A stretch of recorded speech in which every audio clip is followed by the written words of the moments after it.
It has been almost a month since a massive horde of reactionaries decided to get together and storm the U.S. Capitol building.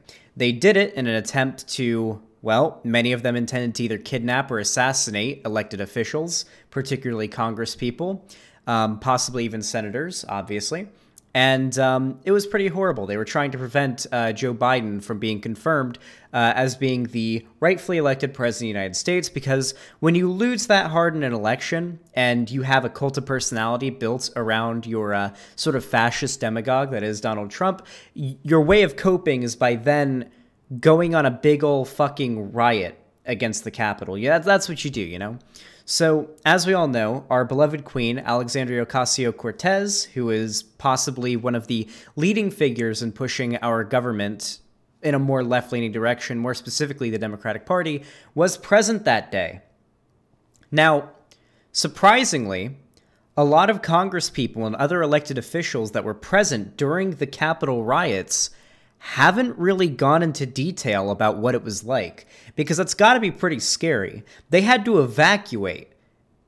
The Capitol Police had to evacuate these officials to get them out of there, because those protesters broke in. They got into the chamber rooms. They were there. There were people spotted there, like jumping over rows of seats with zip ties that were meant to be used to restrain people. They were going to kidnap people. They planned to assassinate people. So that's going to be fucking terrifying. Now, our queen, AOC, just yesterday did a big ol' Instagram live stream in which she told a very long story. It was like a Hassan style story, you know, like really, really going into detail on everything. It was like an hour and a half long, okay? I listened to the whole thing earlier today. While I was at the gym. I listened to the whole thing, and it's a good story. But the thing there's two notable things that came out of this story. Hassan reacted to it. Really, I actually want to watch that. I wonder what his thoughts would be. I wonder if people called him out for telling stories the same way as AOC. No, but for real, getting serious here. There were two things in particular that really hit headlines coming from this stream. One, AOC disclosed that she is a sexual assault survivor. That's not really going to be the main focus of what we're talking about today. It's just something that hit the headlines. I don't really see any reason to talk about that on stream. It's not really like sexual assault's a big issue and all of that, but I don't feel like me talking about AOC's experience, which she just recently came forward with, is exactly something to talk about here. I more so want to talk about the other thing that hit headlines, which is she actually went into some pretty damn deep detail about how she was almost killed during the insurrection at the Capitol and how terrifying it was. She went into detail about the story. So CNN, which is where I've gotten this video from. I already read the whole article beneath it and everything. CNN went ahead and they released this video, which is sort of a clipped together, distilled 1 minute long version of the events that she talked about. We're going to go ahead and watch it, and then we're going to talk about it. Let's go. Wednesday was an extremely traumatizing event. And it is not an exaggeration to say that many, many members of the House were nearly assassinated. We were very lucky that things happened within certain minutes that allowed members to escape the House floor unharmed. But many of us nearly and narrowly escaped death. I myself did not even feel safe going to that extraction point because there were QAnon and white supremacist sympathizers and frankly white supremacist members of Congress in that extraction point who I know and who I had felt would disclose my location and allow me to who would create opportunities to allow me to be hurt. So that's basically the most important part of this whole thing. Here, we'll play through all this. All right. that is more or less the important part of the stream that I actually want to talk about here. So there's a couple of things there that I really want to hammer home right now. The fact that, one, obviously, we've got fascist insurrectionists attacking the United States Capitol, attempting to capture and assassinate elected officials, left-leaning ones specifically. They were there to kill, assassinate, or capture left-leaning elected officials. And two, the fact that there are publicly and openly white supremacists in Congress and in our government. They were also there to get Mike Pence because Mike Pence betrayed their daddy Trump. But mostly it's the left-leaning. It's your AOCs, you know, that's who they were after, right? Is the fact that there are people in our government. We'll get to MTG in a second, Durkasette. Thank you for reminding me. I was going to talk about her. There are people in the government that they were scared. That AOC and other more left-leaning Congress people that were at risk of being attacked or killed by these fascist insurrectionists were scared to even go near because they were so worried that these people in our government would sell them out and put them into a situation where the QAnoners and the white supremacists and the insurrectionists could get to them. So here's something we really need to talk about, okay? Democracy. It's not perfect.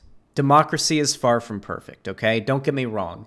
There's many ways in which democracy can result in very bad people coming to power. Democracy is very easy to corrupt. It's very easy to do some stuff behind the scenes to make it so that a democratic election doesn't actually happen, but you can thinly veil it like a democratic election, right? Now, thankfully, most elections we have in the US are pretty solid. There isn't a lot of bullshittery that happens behind the scenes most of the time, besides a few things, obviously. Like, we have the Electoral College, which is pretty bullshit, right?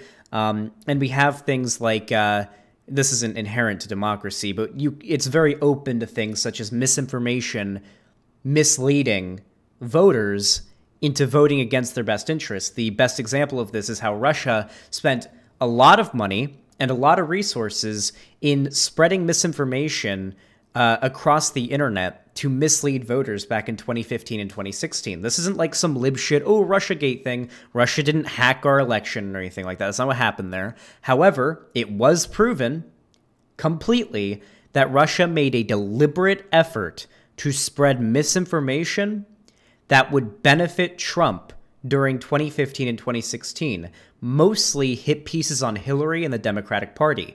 This is something about democracy that will always happen.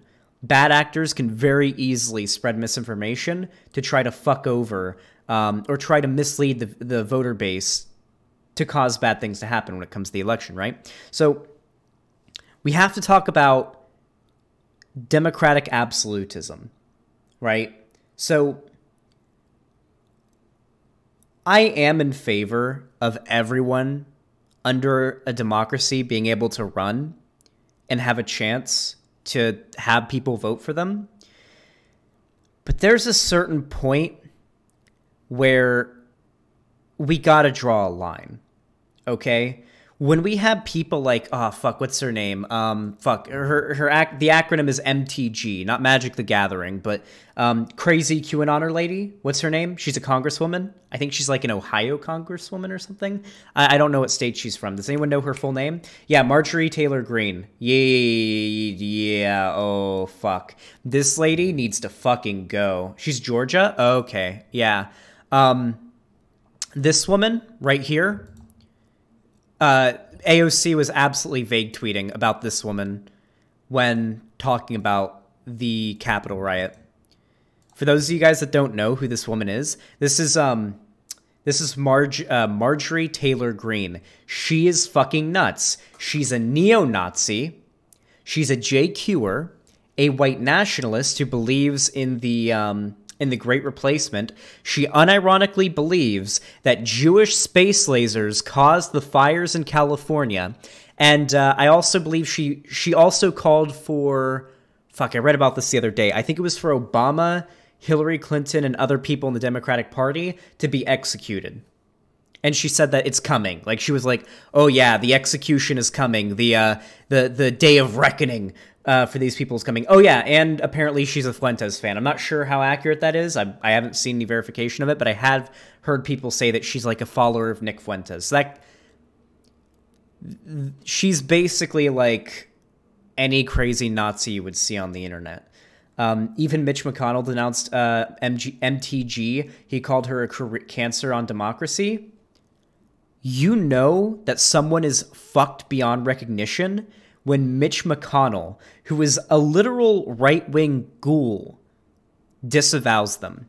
This woman is insane and would absolutely, if she had the opportunity, would have shoved AOC into the crowd of insurrectionary protesters to be murdered. This woman would have done it. There are other people in Congress and in our government that were in that building that day that are in the realm of this lady, but this lady is probably the most notable example. When people like this exist in our government, so much so that during a fascist, anti-democratic insurrection on the state, on the country's capital, when there are people there that support, in our government, that support that and would deliberately go out of their way to put other Congress people and other elected officials in danger, to have them killed, democracy cannot survive that way. It cannot. As long as these people are in power, as long as there is the ability for people like this who do everything in their power to try to destroy democracy can get power, democracy can't survive. Oh, is cancer for the Republican Party not democracy? Thank you. Okay, apparently the quote from Mitch McConnell wasn't cancer on democracy, it was cancer on the Republican Party. But still, the same sentiment stands, right? Like, even Mitch McConnell had to disavow this woman because of how fucking insane she is. This woman is the embodiment of the craziest, most far-gone Facebook wine mom, like QAnoner you can possibly conjure in your mind. Just beyond the pale. That is how insane this woman is. She's got to go. I think currently there are several votes going through or something like that calling for her resignation. She may be suspended. There is a lot of people in our government right now, particularly in Congress, calling for suspension, and I absolutely think it should go through. Like, don't get me wrong, okay? Our government is very flawed. The Democratic Party is very flawed, but at the moment, we aren't in a position where we can have some kind of, like, workers' revolution to overthrow the establishment, both right and left, and, implement actual radical left-leaning figures into power, right? We aren't in a position where we can do that. Right now, our only hope, pragmatically speaking, to have an effect on the American government to make the country better for people is to push the Democratic Party left, and even more, push our entire government left. That's why I like AOC and the Justice Democrats, because they're doing a very good job of doing that. They're doing a pretty damn effective job of pushing the Overton window left in America. Obviously, it's a small group of people. They don't have too much power, but they're doing their best, and I think it's done pretty well. AOC is the most loved politician in the country. So with that said, this video from AOC was, one, very heartwarming, considering the fact that, I recommend you go watch the whole video. It's available online. I think you can probably find it on YouTube. She goes into some deep detail about the whole thing. She tells the whole story, everything leading up to it and everything like that. Also, this wasn't in the video, but AOC, days ahead of when the riot happened, was getting texts from other Congress people saying, be ready for violence on the 6th. Not threatening, like, messages. It wasn't like, hey, AOC, they're going to get you. We're literally, other Congress people were texting AOC saying, you need to be prepared on the 6th. They're going to try to kill you. So she was terrified leading up to that day. She was ready. Like, that whole day, whenever the riot happened, she saw it coming. She knew it was going to happen. And when it was time to evacuate, she was ready. Because everybody knew. The Capitol Police knew. She actually spoke to high-ranking members of the Capitol Police They knew there was going to be violence. They predicted it almost a week ahead of when it happened. They knew it was coming. And yet they still weren't prepared enough to keep them from breaking into the Capitol building, which I think says a lot about the way police treat fascists compared to, say, BLM protesters marching for civil rights. You know what I mean? But yeah, they were prepared. They had a week to prepare, and yet they still didn't. At least not enough to keep them out. So with that said, we cannot have a functioning democracy when we have literally, oh my God, listen, imagine our democratically elected officials are sending texts to each other on the level of, hey, you're pretty cool, don't come to school tomorrow. Can you imagine that? Could you imagine this happening 10 years ago? That like senators and congresspeople would be texting each other saying, yeah, I think people are going to storm the Capitol and try to murder us. And then it actually coming true? That's fucking insane. That is fucking insane. Democracy cannot survive as long as people like this still have power. They have to go. So I completely support the motions being set into place to try to remove people like MTG from office. Obviously, Marjorie Taylor Greene is the most, is the one with the most attention on her right now because of how public her history of being a fucking psychopath is public and has been signal boosted by the media. But there are other people just as, if not worse or somewhere in the ballpark as bad as her in our government as well. And they may not have extremely online histories regarding the terrible things they've said and done online, but fuck, these people gotta go.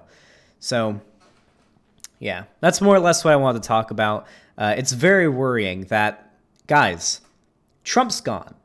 Trump's not the president anymore, but you have to understand that Trump isn't going away in the sense that he is still going to have political power in the sense that his following is still going to follow him, probably until he dies and maybe after. I would not be surprised if when Trump dies, we literally have Trump supporters 10 years after his death, if not more, building shrines and monuments to them to him in their homes. Like, that's going to be a thing that happens. Trumpism isn't going anywhere.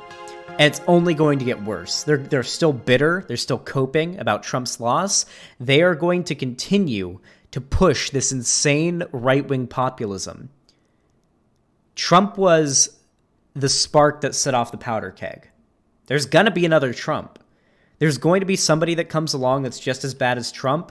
The problem is, and this is the worrying thing, what if they're just as bad as Trump, but much better at hiding it than Trump was? That's the scary thing. Anyway, it's a scary day for democracy, and I hope we can fight this bullshit, because it's not going to end well if we don't win.